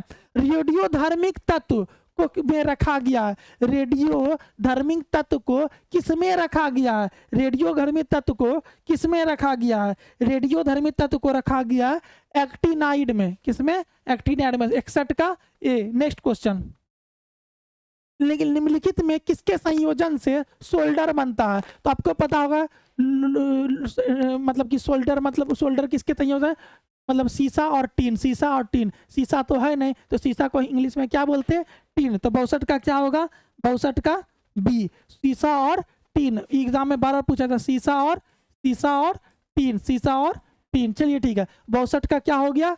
बी। नेक्स्ट है पानी के 4 डिग्री। कल का वीडियो में हमने बताया था कुछ देर पहले, जो सेट 3 का वीडियो में देखिएगा, 4 डिग्री सेल्सियस पे जल का घनत्व तो क्या होता है? अधिक। और किसी भी चीज को गर्म करेंगे तो क्या होगा? घनत्व तो कम होगा। और ठंडा करेंगे तो क्या होगा? घनत्व बढ़ जाएगा। देखते होंगे जब सब सब्जी को गर्म रहता है तो पूरा मतलब कि ग्रेवी उसका गीला रहता है, मतलब कि एकदम और पतला रहता है, और जब ठंडा हो जाता है तो देखते होंगे गाढ़ा हो जाता है, ठीक ना? तो उसी पर क्यों ऐसा क्यों होता है? क्योंकि हमको पता है कि ठंडा होने पर घनत्व तो बढ़ता है और आयतन घटता है, और जब गर्म करते हैं तो आयतन बढ़ता है, तो आयतन जब बढ़ता है तो घनत्व घटता है। तो देखिए 4 डिग्री सेल्सियस दिया, तापमान 100 डिग्री सेल्सियस दिया। इसका मतलब क्या हुआ? 4 डिग्री सेल्सियस पर शरीर तैरता है। मतलब आप पानी में 4 डिग्री सेल्सियस पे, जो पानी तालाब का पानी रहेगा, या जो पानी गंगा जल का पानी रहेगा, नदी का पानी रहेगा, समुद्र में देखिएगा आप नहीं डूबिएगा जल्दी, और तालाब वगैरह में डूब जाते हैं। क्यों? क्योंकि हमको पता है कि समुद्र का जल में घनत्व तो अधिक होता है, इसलिए हम डूबते नहीं है। तो 4 डिग्री सेल्सियस पे शरीर पे तैरता है। यदि 100 डिग्री सेल्सियस हो जाएगा तो 100 डिग्री सेल्सियस हो जाएगा, तो मतलब पानी बढ़ गया, घनत्व तो कम हो गया। जब घनत्व तो कम होगा भाई साहब, आप ही बताइए तो क्या होगा? डूबे ना ही ना, डूबे न करेंगे। तो इसका आंसर क्या होगा? शरीर डूब जाएगा। कल का क्वेश्चन में एक और बताए थे, क्या बताए थे? कि 4 डिग्री सेल्सियस पर क्या होगा? 4 डिग्री से जल का घनत्व तो क्या होता है? अधिक होता है। और ये भी बता दिए थे कि 4 डिग्री सेल्सियस जब जल का घनत्व तो अधिक होगा तो आयतन क्या होगा? कम होगा, ठीक ना? अब नेक्स्ट क्वेश्चन पे आते हैं, एकदम आराम से बनाना है, ठीक। अब नेक्स्ट क्वेश्चन देखते हैं। नेक्स्ट क्वेश्चन देखिए, ये भी आपको नहीं आ रहा, ये भी हमको नहीं आ रहा है, कैसे बनाएंगे? देखिए, बच्चा से ही हम लोग जानते हैं कि मलेरिया हो जाएगा मादा एनाफिलीज मच्छर से। तो मलेरिया हो जाएगा, 2 सही नहीं है, मादा एंडीज मच्छर है। जिसमें जिसमें 2 है ना उसको छांट दीजिए, खत्म। जब मादा डेंगू भी होता है मादा एंडीज मच्छर से, तो मेरा 3 भी खत्म, बचा क्या? 1 ना, तो हैजा। अब बताइए, हैजा किस रोग से होता है? हैजा बैक्टीरिया से होता है, मतलब हैजा जो है जीवाणु से होगा। ये क्वेश्चन को रट लीजिए, ठीक ना? चलिए ठीक है, नेक्स्ट क्वेश्चन। इसका क्या होगा? 64 का ए। निम्न में कौन सा कथन गलत है? अधातुएं धायन बनाती है, अधातुएं ऋणायन बनाती है, अधातुएं विद्युत की कुचालक होती है, अधातुएं अम्ल ऑक्साइड बनाती है। निम्न में कौन सा कथन गलत है? निम्न में कौन सा कथन गलत है? तो इसका आंसर क्या होगा? इसका आंसर हो जाएगा, इसका मतलब सॉरी, गलत बोल रहा है, ये गलत बोल रहा है, इसको पकड़ना है मुझे, जल्दी जल्दी में नहीं करना है। निम्न में कौन सा कथन गलत है? गलत का मतलब है अधातुएं धनायन बनाती है, अधातुएं ऋणायन बनाती है, सही बात है। अधातुएं विद्युत की कुचालक होती है, सही। अधातुएं अम्लीय ऑक्साइड बनाती, सही है। अरे भैया यहाँ धातुएं धनायन बनाती है, धातुएं धनायन बनाती है। अगर ई वाला गलत कर देंगे तब सही है, तो इसीलिए ई कथन क्या है? गलत है। तो इसका क्या हो जाएगा? ए। आपको इस प्रकार आराम से बनाना है, ठीक ना। नेक्स्ट क्वेश्चन देखते हैं, चलिए ठीक है। नेक्स्ट, लाल दवा, लाल दवा K2MnO4, K2MnO4 मतलब पोटासियम, K2Mn4 पोटासियम परमा मैग्नेट को लाल दवा कहते हैं। ये कीटनाशक है, रट लीजिए, ठीक ना। आपको पता है पोटासियम नाइट्रेट किसका प्रयोग होता है? बारूद बनाने में सोरा और पोटासियम नाइट्रेट का उपयोग होता है, ठीक ना। कैल्शियम हाइपरक्लोरेट, इसको कभी कभी हम फिटकरी भी बोल देते हैं, उसमें प्रयोग हो जाता है। तो इसको भी मतलब बैक्टीरिया नष्ट करने में किया जाता है, जल में उपयोग किया जाता है। तो 66 का होगा सी। इसका उपयोग बैक्टीरिया नष्ट करने में, इसका उपयोग बारूद बनाने में, इसका उपयोग क्या? पोटासियम। अब बोरेक्स का उपयोग कभी कभी जो होता है फेसियल वगैरह में भी बोरेक्स का उपयोग किया जाता है, ठीक ना। चलिए नेक्स्ट क्वेश्चन। तो इसका क्या होगा? 66 का सी। देखिए कभी कभी क्या होता है, हम लोग को एग्जाम में आते हुए क्वेश्चन भी गलत हो जाता है, तो उस क्वेश्चन को गलत नहीं करना है और ध्यान से बनाना है। हम बार बार बोल रहे हैं कि ध्यान से बनाना है, क्वेश्चन को पूरा पढ़ना है और समझना है, ठीक ना। नहीं भी आएगा तो हड़बड़ाना नहीं है। चलिए ठीक है, अब मैं आगे आप नेक्स्ट क्वेश्चन देखते हैं कहाँ से जीके है।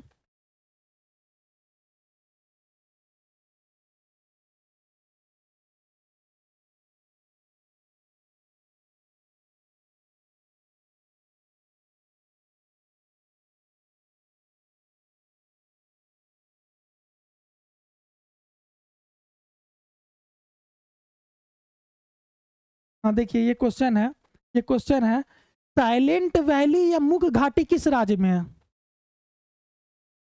कभी तो हम लोग घाटी गए नहीं है, लेकिन एक बार जाना जरूर चाहिए, घाटी में घूमना चाहिए। तो देखिए वैली जो है ना, साइलेंट वैली, बार बार एग्जाम का ये पूछा हुआ क्वेश्चन है, इतना गंदा क्वेश्चन है कि बार बार एग्जाम में पूछता है। तो इसका आंसर हो जाएगा केरल। केरल में क्या है? साइलेंट, साइलेंट, साइलेंट वैली कहाँ है दोस्तों? केरल में। एक बार जरूर नौकरी लग जाए तो एक बार घूमने के लिए जाना है। कहाँ? Silent valley. आप बताए फूलों की घाटी कहाँ, ये आपको कमेंट करना है। और एक क्वेश्चन और बता देते हैं, पूगा घाटी कहाँ है? लद्दाख में। एक बार बिहार एसआई में पूछा गया था, पूगा घाटी कहाँ है? लद्दाख में। पूगा घाटी कहाँ है? लद्दाख में। पूगा घाटी कहाँ है? लद्दाख में। साइलेंट वैली कहाँ है? केरल में। और एक बार आप बताए फूलों की घाटी कहाँ है? एक बार जरूर घूमने के लिए जाइएगा और हम भी जाएंगे, ठीक ना। लेकिन आप देखिए घाटी हो गया तो 87 का क्या होगा? डी। बहुत मस्त जगह है, एक बार जब चला जाइएगा ना, कभी यूट्यूब में भी सर्च मार के देखिएगा फूलों की घाटी या फिर साइलेंट वैली क्या है, मस्त मजा आ जाएगा, ठीक है ना। जरूर घूमने के लिए जाइएगा। चलिए ठीक है, नेक्स्ट क्वेश्चन देखते हैं। गोवा किस नदी पर अवस्थित है? गोवा किस नदी पर अवस्थित है? तो गोवा में दो नदी बहती है, एक दो, एक दो। एक है जुआरी नदी, एक है, बार बार एग्जाम, जुआरी नदी, और एक है मांडवी नदी। तो आप बताइए तो इसका आंसर क्या हो जाएगा? मांडवी नदी। गोवा के बारे में और कुछ बता सकते हैं? गोवा में प्रति व्यक्ति आय सबसे ज्यादा अधिक है, केंद्र शासित प्रदेश छोड़ा दिया जाए तो वैसे पुडुचेरी का है, लेकिन अगर पूछा जाए कि प्रति व्यक्ति आय वाला सबसे ज्यादा कहाँ है, तो गोवा में प्रति व्यक्ति। और एक बात आपको बता देते हैं, एक जीके और बताए, समान नागरिक संहिता वाला एकमात्र राज्य कौन है? तो गोवा। समान नागरिक संहिता वाला भी जो चर्चित में है, अनुच्छेद 44 में समान नागरिक संहिता का प्रावधान है ना, अभी वर्तमान में समाचार पत्र में भी, न्यूज़पेपर में, न्यूज वगैरह में चर्चित समान नागरिक संहिता। समान नागरिक संहिता कहाँ है? गोवा में। एक ऐसा राज्य है जहाँ समान नागरिक संहिता। अब देखिए ताप्ती नदी कहाँ है? ताप्ती नदी गुजरात और मध्य प्रदेश में बहती है। नर्मदा नदी भी बताए थे अमरकंटक से निकलती है, अरब सागर में गिरती है। ताप्ती नदी भी अरब सागर में गिरती है। पेन्नार नदी जो है आंध्र प्रदेश और कर्नाटक में बहती है। पेन्नार नदी आंध्र प्रदेश और कर्नाटक में बहती है, कर्नाटक में बहती है, सॉरी कर्नाटक में बहती है, ठीक ना। चलिए ठीक हो गया। तो गोवा किस नदी पर अवस्थित है? मांडवी। इसका आंसर क्या हो जाएगा? मांडवी। क्या करेंगे ना, एक क्वेश्चन से हमको बार बार क्वेश्चन निकालना है, एक क्वेश्चन से बार बार 5-10 क्वेश्चन निकालना है। 80 क्वेश्चन से हम कोशिश करते हैं कि 800 क्वेश्चन बने। 2 घंटा का डिस्कशन, 1.5-2 घंटा का डिस्कशन में आप कम से कम 8 क्वेश्चन बनाए।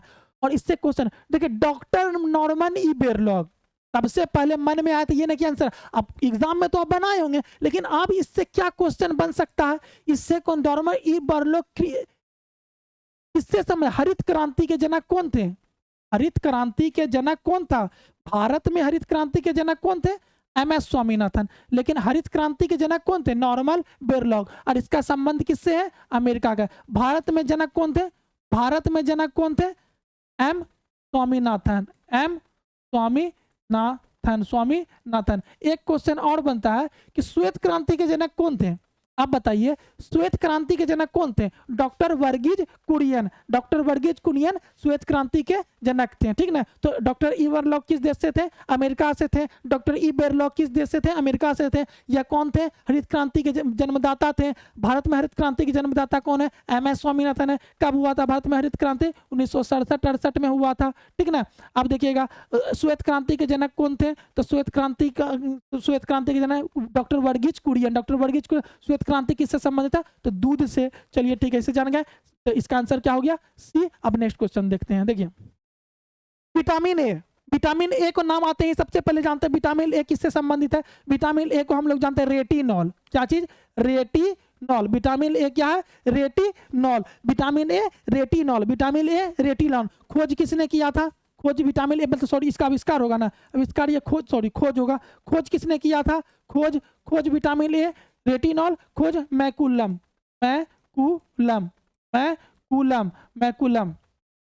मैकुलम। एक क्रिकेट खिलाड़ी है न्यूजीलैंड का, मैकुलम, आपको पता होगा। आईपीएल में कलकत्ता की तरफ से खेला गया था, शतक बनाने वाला पहला आईपीएल था, तो उसी से ए से मैकुलम और एक रेटिना, ठीक ना। तो अब देखिए विटामिन ए को रेटिनॉल और खोज किसने किया था, मैकुलन। और यह जो विटामिन ए कहाँ संग्रहित होता है, यकृत में। आप बताइए विटामिन ए सबसे ज्यादा कहाँ किसमें पाया जाता है, गाजर में, घास में, और मछली का भी सेवन करती हैं, तो विटामिन ए से कौन सा रोग होता है, रतौंधी। विटामिन ए से रोग कौन सा होता है, रतौंधी। अगर आँख का कोई बीमारी है तो विटामिन ए का प्रयोग जरूर खाने के लिए गाजर वगैरह खाइए, ठीक ना। नेक्स्ट क्वेश्चन है समदाब रेखाएं। देखिए समदाब रेखाएं आइसोबार, मतलब समदाब आइसोबार किसको प्रदर्शित कर, समदाब मतलब समान दाब, समदाब मतलब क्या हो गया, समान दाब। समान तापमान आइसोथर्म, समान तापमान क्या हो गया, आइसोथर्म। समान तापमान आइसोथर्म, समान तापमान क्या हो गया, आइसोथर्म। और समान वर्षा आइसोहाइट,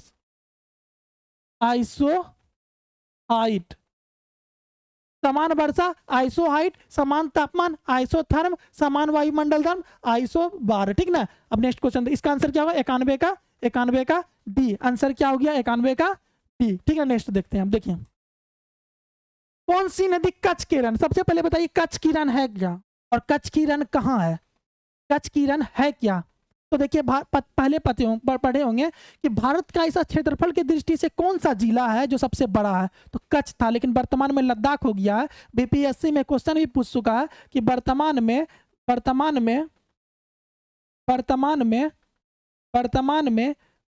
में जो है, देखिए ये जो मेरा देख रहे हैं ना, ये गुजरात, ये कच्छ है, ये मेरा कच्छ की जगह है, ठीक ना। तो यहाँ पे देखिए कौन सी नदी कच्छ में रन, तो लूनी नदी। तो लूनी नदी निकलती कहाँ है, अरावली पर्वत से। उद्गम निकलती कहाँ से है, निकलती है अरावली से। निकलती कहाँ है, अरावली पर्वत से, अरावली पर्वत से निकलती है। अरावली पर्वत से और कौन नदी निकलती है, बनास नदी और साबरमती नदी, बनास नदी और साबरमती नदी। अब बेतवा नदी को, मतलब ओरछा एक जिला है, बेतवा नदी के पास ओरछा, बेतवा नदी किनारे कौन सा है, ओरछा नदी। लूनी नदी राजस्थान में बहती है और गुजरात में बहती है। साबरमती वो भी गुजरात में बहती है, जो अरावली पर्वत से ही निकलती है। तो इसका आंसर क्या हो जाएगा, 92 का बी। चलिए ठीक है, हम कोशिश कर रहे हैं कि एक क्वेश्चन से 4-5 क्वेश्चन बन रहा है, ठीक ना। अगर कोई कंफ्यूजन हो तो आप कमेंट जरूर कीजिएगा, ठीक ना। कमेंट से हमारा ऊर्जा भी बढ़ेगा। तो ठीक है, आप देखिएगा अकबर के राज दरबार में कितने रत्न थे। देखिएगा अगर रत्न की बात करते हैं ना, 2 ऐसा शासक था जिसमें नवरत्न होते थे। नवरत्न का मतलब होता है कि जैसे मान के चलिए कोई राजा हो गया, या मतलब तो राजा हो गया, तो उस समय कलाकार वगैरह थे तो उसको रत्न बोलते थे ना। तो अकबर के दरबार में 9 रत्न थे। कितना थे, नवरत्न। एक शासक और था जिसका नाम था चंद्रगुप्त द्वितीय। इसके दरबार में भी 9 रत्न थे। और एक और शासक था, याद होगा, कृष्णदेव राय। विजयनगर साम्राज्य से संगम है, और वो कौन सा वंश है? तुलु वंश से है। विजयनगर साम्राज्य से तुलु वंश से कृष्णदेव राय। उसके साम्राज्य में कितना रत्न रहते थे? अष्टदिग्गज, 8 लोग का कवि का एक संगम था जिसको कहते थे अष्टदिग्गज। तो हम इस क्वेश्चन से, अकबर के राज दरबार में कितना रत्न थे? 9। चंद्रगुप्त दरबार में 9। और विजयनगर साम्राज्य का जो कृष्णदेव राय था, किस कौन वंश से था? तुलु वंश से था। उसके दरबार में कितना थे? तो 8। तो अब इस क्वेश्चन को देख लिया। अब नेक्स्ट क्वेश्चन से आप बताइए कि 9 रत्न कौन कौन थे, आपको बताना है। जैसे एक, ठीक है ना। नेक्स्ट क्वेश्चन, बुद्ध से संबंधित अवसर प्रतीक, मतलब बुद्ध से संबंधित अवसरों से जुड़े प्रतीक। स्तूप क्या है? तो पहले हम आपको स्तूप के बारे में बता देते हैं। स्तूप ये क्या है मेरा? ये मेरा जो है, ये जो आप देख रहे हैं, ये क्या है? आप, ये जो है, ये स्तूप है। ये स्तूप है। ये क्या है? स्तूप है। तो आपको हम बता देते हैं स्तूप किसे कहते हैं। स्तूप जो है ना, कि जनजातीय परंपरा में बहुत वैदिक काल में जब कोई लोग मर जाते थे तो उनके स्थान पे टीला बनाया जाता था, तो उसी से स्तूप। लेकिन बाद में क्या हुआ? बौद्ध धर्म ने इसको अपना लिया गया। जब महात्मा बौद्ध धर्म ने इसको क्या किया? अपना लिया गया। तो बौद्ध धर्म में जब इसको अपना लिया गया, तो आप बताइए, किससे संबंधित होगा? जब आपको बता दिए हैं कि स्तूप जो है, वैदिक काल में जब कोई जनजातीय लोग मर जाते थे, मृत्यु हो जाती थी, उसके बाद वो लोग टीला बनाते थे, उसी को स्तूप कहा जाता था। तो आप बताइए इससे किससे संबंधित है? मृत्यु से संबंधित है। आप उसी के जगह पे बौद्ध लोग मतलब मरने लगे तो उसके स्थान पे बनाने लगे, तो उसको क्या? मृत्यु। कभी कभी अवशेष को भी ऊपर में रख दिया जाता है। तो अब देखिएगा, जन्म। जन्म हम जानते हैं, कि जन्म किससे संबंधित है? पहला उपदेश है, गृह त्याग है। तो गृह त्याग के लिए घोड़ा, गृह त्याग के लिए घोड़ा। पहला उपदेश चक्र, ठीक है ना। और जन्म के लिए आप बताइए, कमेंट कीजिए कि जन्म किससे संबंधित है? जन्म किससे संबंधित है? ठीक है ना। ये नेक्स्ट देखिए, जैसे कमल और साढ़ होगा। जन्म, कमल और नेक्स्ट, इसका आंसर क्या हो गया? ए, 94 का। ठीक ना।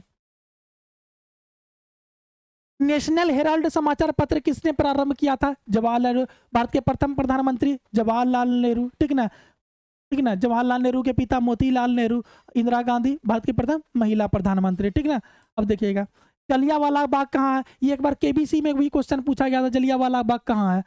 एक बार केबीसी कौन बनेगा करोड़पति में भी क्वेश्चन पूछा गया था कि जलियांवाला बाग कहाँ है, अमृतसर। कब हुई थी घटना? जलियांवाला 13 अप्रैल 1919 ईस्वी को जलियांवाला बाग हत्याकांड हुआ था। नेक्स्ट क्वेश्चन देखते हैं। नेक्स्ट क्या है?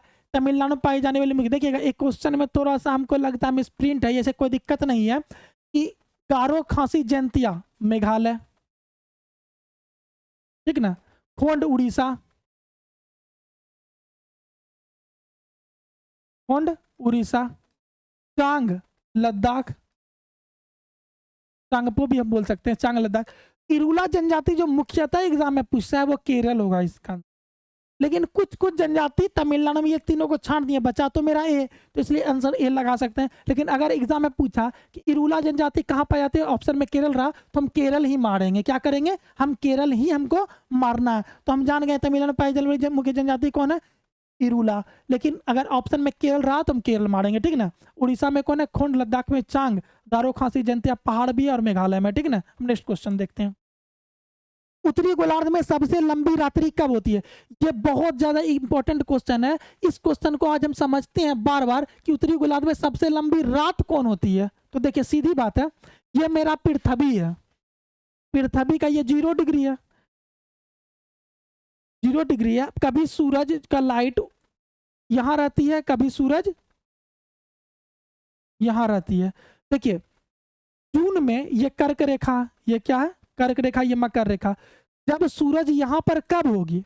जब सूरज यहां पर होगी, जब सूरज यहाँ पे होगा तो यहाँ पे कम होगा, मतलब कि यहाँ पे होगा तो यहाँ पे प्रकाश ज्यादा होगा, और जब यहाँ पे होगा तो वहां पे प्रकाश कम होगा। तो देखिए सबसे लंबा दिन मतलब सबसे छोटा रात। फिर से समझना है, नहीं समझे आप? फिर से उत्तरी गोलार्ध में सबसे लंबी रात कब होती है? जब सबसे लंबी रात यहाँ पूछे ना, जब सबसे लंबी रात मेरा यहाँ पूछे, जब सबसे लंबी रात मेरा यहाँ पूछे, क्या पूछे? जब सबसे लंबी रात पूछे तो समझ जाइए सबसे छोटा दिन, और जब सबसे बड़ा दिन पूछे तो सबसे छोटा रात। नहीं समझे? फिर से समझ। अगर सबसे लंबा दिन कब होता है? सबसे बड़ा दिन। उत्तरी गोलार्ध, हमको ये ध्यान देना है, उत्तरी गोलार्ध, उत्तरी गोलार्ध में सबसे लंबा दिन कब होगा? 21 जून को। उत्तरी गोलार्ध में सबसे लंबा दिन सबसे लंबा दिन कब होगा? 21 जून को। तो जब उत्तरी गोलार्ध में सबसे लंबा दिन होगा तो उसी चीज सबसे छोटा दिन कब हो, कहाँ होगा? दक्षिण गोलार्ध में। और वही क्वेश्चन जब पूछा उत्तरी गोलार्ध में सबसे लंबी रात क्या होगा, तो मतलब कि दक्षिण गोलार्ध में सबसे लंबा दिन कब होगा, यही ना। तो उत्तरी गोलार्ध में सबसे लंबी रात मतलब उत्तरी गोलार्ध में सबसे छोटा दिन, तो सबसे छोटा दिन कब होता है? 22 दिसंबर को। आपको पता होगा कि 22 दिसंबर को सबसे छोटा दिन उत्तरी गोलार्ध में होता है, क्योंकि आप समझिए अगर सूरज मेरा यहाँ रहेगा तो सबसे लंबा रात सबसे बड़ा दिन यहाँ होगा, सबसे छोटा दिन यहाँ होगा, और यही यहाँ रहेगा तो सबसे बड़ा दिन यहाँ होगा। तो ये भारत, ये पृथ्वी है, पृथ्वी के उत्तर वाला भाग उत्तरी गोलार्ध, इसके नीचे वाला भाग दक्षिणी गोलार्ध। तो इसको कॉन्सेप्ट से समझना है, ठीक ना। अब इसका आंसर क्या होगा? 98 का बी। भारतीय झंडे में चक्र क्या का रंग है? चक्र का रंग जानते हैं, भारतीय झंडे में चक्र का रंग नीला। अगर क्वेश्चन पूछे भारतीय झंडे में कितने रंग का प्रयोग किया गया है, तो 4 रंग, ठीक ना, 4 रंग। नेक्स्ट, चैत प्रायः पड़ता है 22 मार्च को, चैत प्रायः पड़ता है इसी दिन को 22 मार्च को। नेक्स्ट क्वेश्चन देखते हैं। राष्ट्रीयकरण से पहले स्टेट ऑफ इंडिया का क्या नाम था? राष्ट्रीयकरण से पहले ना इंपीरियल बैंक ऑफ इंडिया था, इसका स्थापना हुआ था 1921 ईस्वी में। 1955 ईस्वी को इसको राष्ट्रीयकरण करके इसका नाम रख दिया स्टेट बैंक ऑफ इंडिया। 1955 ईस्वी में, कब? 1955 ईस्वी में इसका नाम रख दिया स्टेट बैंक ऑफ इंडिया, और इंपीरियल बैंक ऑफ इंडिया 1921 ईस्वी। अब next question, imperial bank of India की स्थापना कब? 1921 ईस्वी, ठीक ना। अब नेक्स्ट क्वेश्चन, इसका आंसर क्या हो जाएगा? ए, 101 का ए। बैंक नोट प्रेस कहाँ है? बैंक बहुत ज्यादा पूछा जाने वाला क्वेश्चन है, यह जो है एमपी के देवास में। कहाँ है बैंक नोट प्रेस? एमपी के देवास में। नेक्स्ट क्वेश्चन देखिए, बाद में सुपर कंप्यूटर जो पहले विकसित किया गया था, बाद में सुपर कंप्यूटर, उसका नाम क्या है? परम 8000, परम। और वर्तमान में सुपर कंप्यूटर भारत का कौन है? परम सिद्धि। वर्तमान में भारत का सुपर कंप्यूटर कौन है? परम सिद्धि। और भारत का पहला सुपर कंप्यूटर कौन है? परम 8000, ठीक ना। तो इसका क्या होगा आंसर? 103 का ए। अब नेक्स्ट क्वेश्चन देखते हैं। नेक्स्ट है, ब्राजील की मुद्रा क्या है? तो देखिए, रूबल किसका? एक गाना है, रूस का रूबल देखा, फिर हेरा फेरी है, हेरा फेरी का गाना है, आप देख लीजिएगा। रूस का रूबल देखा। रियल कहाँ है? रियाल कहाँ? रियाल, रियाल का मतलब होता है, रियाल का मतलब सऊदी अरब का। रियाल कहाँ का मुद्रा है? और रियल कहाँ का है? ब्राजील। रियल कहाँ का? ब्राजील। रियल कहाँ का मुद्रा है?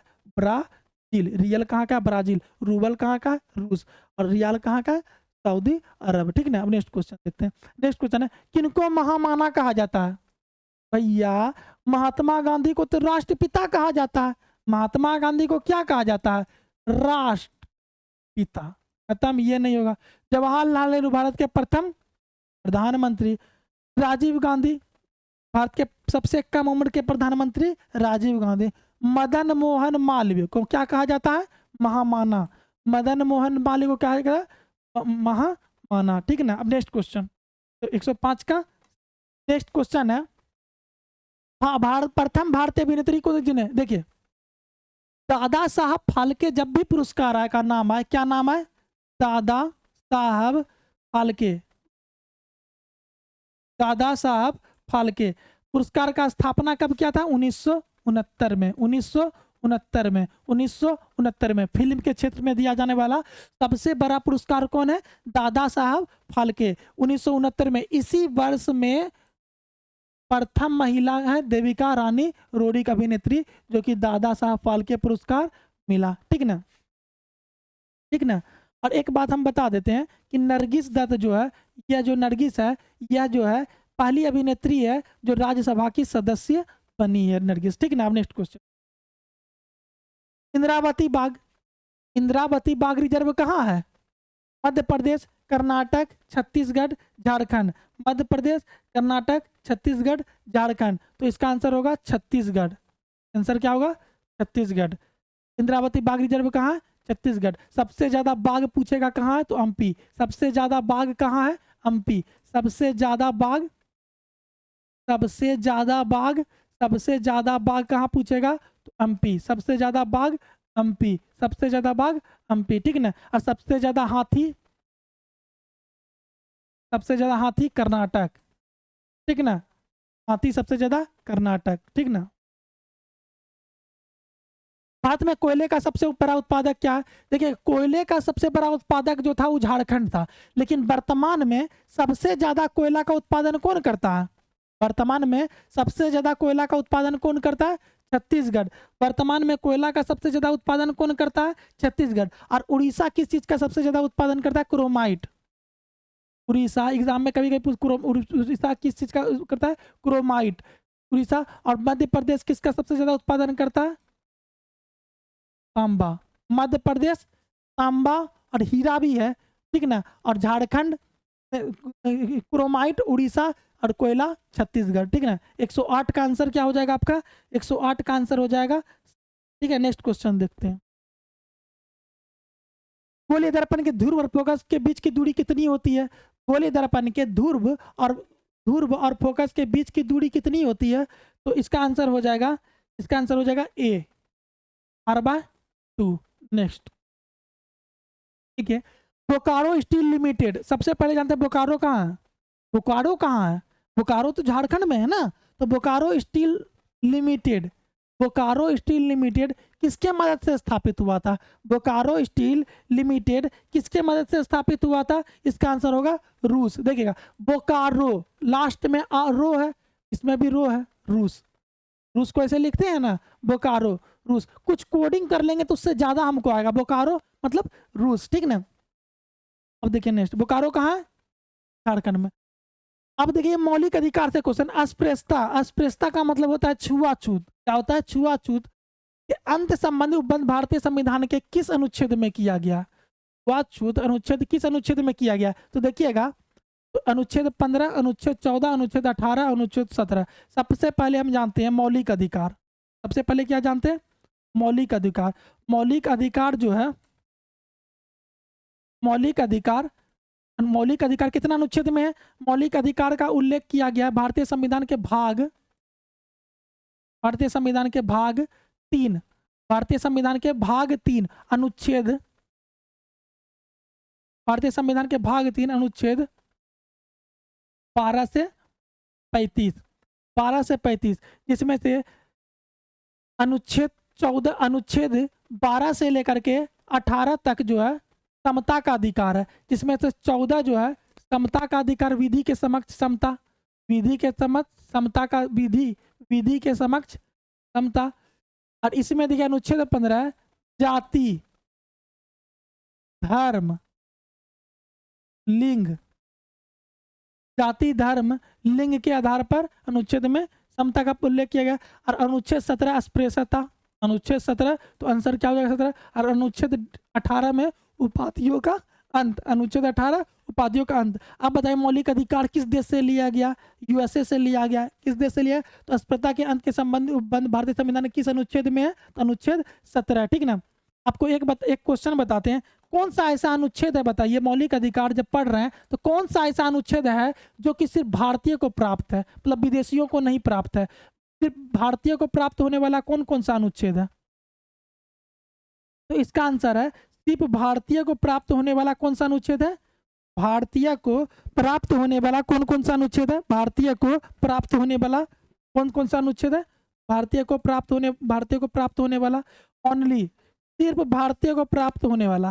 बार बार कभी कभी एग्जाम में पूछा जाता है, तो इसको याद रखिए। 15 क्या है? 15, 16, 19, 29, 30। ये मौलिक अधिकार जो है सिर्फ भारतीय को प्राप्त होने वाला है। 15, 16, 19, 29, 30। 15, 16, 19, 29, 30। 15, 16, 19, 29, 30 यह जो अनुच्छेद है सिर्फ भारतीय को प्राप्त, विदेशी को प्राप्त नहीं। एग्जाम में बार बार पूछा जाता है, तो इसका आंसर ऐसे हो गया 111 का सी। अब नेक्स्ट देखते हैं। बुध, अभी मैंने बताया था बुध के जन्म का प्रतीक क्या है। बुध के जन्म का प्रतीक क्या है? बुध के जन्म का प्रतीक क्या है? कमल और सांड। घोड़ा क्या था? गृह त्याग। घोड़ा क्या था? गृह त्याग। घोड़ा क्या था? गृह त्याग। घोड़ा क्या था? गृह त्याग। और चक्र चक्र क्या था? धर्म चक्र। बोधि वृक्ष ज्ञान। ज्ञान से कौन था? बोधि वृक्ष। ज्ञान से कौन था? बोधि वृक्ष। और चक्र जो था उपदेश से था। उपदेश से। चक्र किससे संबंधित? उपदेश से। कमल और सांड, कमल और सांड किससे था? कमल और सांड जन्म से, घोड़ा गृह त्याग, पील उपदेश, बोधि वृक्ष ज्ञान से। ठीक ना। नेक्स्ट क्वेश्चन अब हम जाते हैं। नेक्स्ट क्वेश्चन देखिएगा, 73वां संविधान संशोधन विधेयक 1992 कब लागू किया गया? क्वेश्चन है 73वां। ऐसा कोई एग्जाम नहीं है दोस्तों कि जो ये क्वेश्चन पूछता है पंचायती राज वाला क्वेश्चन, आपको रट लेना है पंचायती। 73वां संविधान संशोधन, 73वां संविधान संशोधन, 73वां संविधान संशोधन 1992 24 अप्रैल 1993 को लागू किया था। इसीलिए हमको पता है कि 24 अप्रैल को 24 अप्रैल को 24 अप्रैल को 24 अप्रैल को पंचायती राज दिवस मनाया जाता है। पंचायती राज दिवस, पंचायती राज दिवस कब मनाया जाता है? 24 अप्रैल को। पंचायती राज दिवस कब मनाया जाता है? 24 अप्रैल को। पंचायती राज दिवस कब मनाया जाता है? 24 अप्रैल को। 73वां संविधान संशोधन विधेयक कब लागू हुआ था? 24 अप्रैल 1993। इसलिए 24 अप्रैल को पंचायत का उल्लेख कितना अनुसूची में किया गया है? 11 अनुसूची में गया। पंचायत से संबंधित अनुच्छेद कौन सा है? 40, 243, 40, 243, 40 और 244। और भाग कौन कौन सा है पंचायती का उल्लेख में? कौन कौन सा भाग है? भाग 9। समझ गए? चलिए ठीक है। Next question, Sikandar Lodhi. देखिए सिकंदर लोधी लोधी वंश का शासक था। सिकंदर लोधी लोधी वंश का शासक था। और देखिए सिकंदर लोधी 1504 ईस्वी में आगरा शहर का स्थापना किया था। क्वेश्चन पूछ दिया था आगरा शहर का स्थापना किसने किया था? आगरा शहर की स्थापना सिकंदर लोधी ने। अब देखिएगा सिकंदर लोधी था गुलरुखी, ये गुल लिखी लिपि से कुछ शीर्षक से वो जो है मतलब कि लेख लिखते थे। ठीक ना। तो अब जानते हैं सिकंदर लोधी की मृत्यु कैसे होती है। एक बार क्वेश्चन पूछ दिया था, गले की बीमारी से सिकंदर लोधी की मृत्यु हो गई थी। ठीक ना। और सिकंदर लोधी जो है महिलाओं को मजार पे जाने के लिए मना करवा दिया गया था। किसने? सिकंदर लोधी ने। ठीक ना। और किस वर्ष सिकंदर लोधी ने बिहार का अभियान किया था? जब आगरा शहर का स्थापना हुआ था तभी सिकंदर लोधी ने बिहार में अभियान किया था। तो सिकंदर लोधी किस वंश से संबंधित था? लोधी वंश से। सिकंदर लोधी आगरा वंश की स्थापना कब किया था? 1504 ईस्वी में। ठीक ना। गुलरुखी लिपि से कौन शीर्षक लिखता था कविता? सिकंदर लोधी। गले की बीमारी से किस शासक की मौत हुई थी? सिकंदर लोधी को। महिलाओं को मजार पे जाने पर प्रतिबंध किसने लगाया था? सिकंदर लोधी ने। नेक्स्ट क्वेश्चन, नील आंदोलन। देखिए नील आंदोलन जो है कहाँ चलाया गया था? नील की खेती संबंधित बंगाल में। नील आंदोलन कहाँ चलाया गया था? बंगाल में। 115 का 115 का 115 का नील आंदोलन कहाँ चलाया गया था? बंगाल में। ठीक है। अब देखते हैं नील आंदोलन कहाँ चलाया गया था? 1859 ईस्वी में। नील विद्रोह, ये एक चंपारण सत्याग्रह था। नील से चंपारण सत्याग्रह क्या था?